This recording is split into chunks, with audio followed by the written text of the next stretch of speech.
Hello, my name is Joy Manning with Play with Joy for those of you who don't know me. This month is Autism Awareness Month, so I wanted to do something to be able to share some information about autism as well as share some of my experiences in working in the autism field. So I created some cue cards. If you want your own copy, you can go to playwithjoy.com/autism awareness month and get them there. And you can post them to your social media accounts and answer the questions for yourself. You can also answer it down below in the comment section. I would love to hear your stories. So for today, the question is, I'm going to post one question a day and answer them. Today, the question is, how did you first start learning about autism?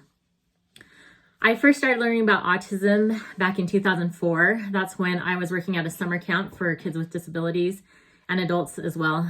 This particular week was working with kids though, and I remember them doing a little workshop for us about autism before the campers came. That was probably beginning. After that, I started working at a care center for people with disabilities. And I had one resident there. Well, there's a few residents, but there is one in particular. He had autism. He didn't talk. And he was one that I just had this really strong bond with. And I got to know him and we just had this great relationship. And he was the reason why I started focusing on working with kids with autism eventually. So after I stopped working at that care center, I went and started working for a preschool, working in a class that was for kids with autism. So I just started to grow in that way, started to learn a lot. That's where I started getting my certifications, getting more education in it.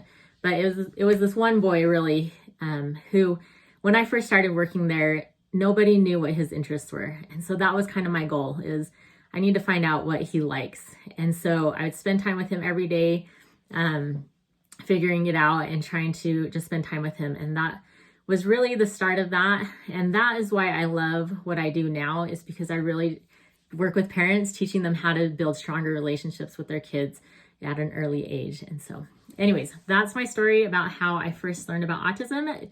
Tell me your story. I'd love to hear it.